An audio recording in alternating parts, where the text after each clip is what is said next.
పవన్ కళ్యాణ్ తన సహజ ధోరణిలో రాష్ట్ర ప్రగతి కోసం పొత్తు అంటున్నారు.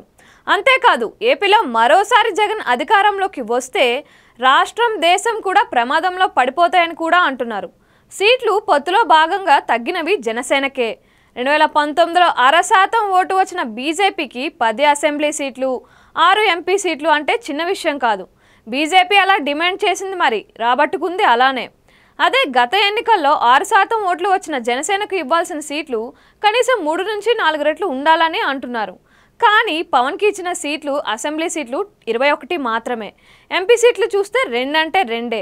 దాంతో పవన్ కేంద్ర మంత్రి ఆశలు కూడా వమ్ము అయ్యేలా ఈ నెంబర్ ఉందని అంటున్నారు. ఇద్దరు ఎంపీలను గెలిపించుకున్న కేంద్ర మంత్రివర్గంలో పెద్దపీట వేస్తారా అన్నది ఇప్పుడు వస్తున్న డౌటు. ఇదిలా ఉంటే పవన్ కళ్యాణ్ సీట్ల తగ్గుదల చూడవద్దు అని అంటున్నారు. కానీ సీట్ల తగ్గుదల అన్నది ఆయన పొలిటికల్ ఇమేజ్ని డ్యామేజ్ చేసింది అని జనసేన నేతలు మదన పడుతున్నారు. పవన్ సీఎం మెటీరియల్ అని వారి భావన. కింగ్ లేదా కింగ్ మేకర్ ఈ రెండింటిలో పవన్ ఉంటారని వారు ఆశించారు. కానీ అతి తక్కువ సీట్లతో పవన్ ఇప్పుడు ఏపీ రాజకీయాలను ఎలా ప్రభావితం చేస్తారు అన్నది కూడా చర్చకు వస్తున్న విషయం. మరోవైపు చూసుకుంటే పవన్ పొత్తు పార్టీలలో బాగా అన్యాయానికి గురి అయ్యారని వైసీపీ నేతలు ప్రచారం చేస్తున్నారు. మంత్రి గుడివాడ అమర్నాథ్ అయితే ఇదే విషయాన్ని ప్రస్తావిస్తూ ఏకంగా పవన్ రాజకీయ భవిష్యత్తుని చంద్రబాబు నాశనం చేశారని విమర్శలు చేశారు. జనసేన ఆశలను కూడా అలా నీరుగార్చారని ఆయన అంటున్నారు.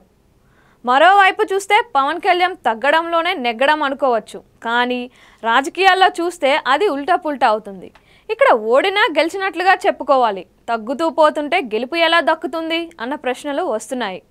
పవన్ కళ్యాణ్కి కానీ ఆయనను నమ్ముకున్న జనసేనకు కానీ అదేవిధంగా ఎన్నో ఆశలు పెంచుకున్న ఒక్క బలమైన సామాజిక వర్గానికి కానీ 2024 ఎన్నికలు అతి కీలకంగా మారాయి. ఈసారి ఎన్నికల్లో కనుక జనసేన పట్టుబడితే కనీసంగా 40 సీట్లు దక్కుతాయన్నది జనసేనతో పాటు పార్టీలకు అతీతంగా అందరి భావనను. కానీ అందులో సగమే దక్కాయి. దాంతో పవన్ పొలిటికల్ ఇమేజ్ మీద ఇది తీవ్రమైన ప్రభావం చూపిస్తుంది. రాజకీయాల్లో త్యాగాలు చేస్తూ పోతే మిగిలేది త్యాగరాజు అన్న పేరు తప్ప మరేమీ ఉండదు.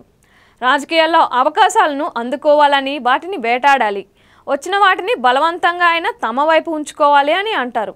కానీ పవన్ ఈ విషయంలో పార్టీ శ్రేణులు అనుకున్న విధంగా వ్యవహరించలేకపోయారు అని టాకు. దానివల్ల రేపటి ఎన్నికల్లో ఓట్ల బదిలీ సరిగ్గా జరగకపోతే దానికి కారణం పవన్తో పాటు చంద్రబాబు కూడా అవుతారు. పవన్ని ఒప్పించి సీట్లు తగ్గించవచ్చు, కానీ ఆయన వెనుక ఉన్నవారి ఆంక్షలను టీడీపీ గుర్తించకపోతే ఇబ్బందులు తప్పవని అభిప్రాయపడుతున్నారు. ఇదే విషయాన్ని మాజీ మంత్రి హరిరామ జోగయ్య అనేకసార్లు హెచ్చరించారు. కానీ చివరికి ఫలితం మాత్రం ఇలాగే వచ్చింది. దీంతో పవన్ రాజకీయంగా పట్టువిడుపుల విషయంలో ఎలా ఉంటారు అన్నది కూడా అర్థమైంది.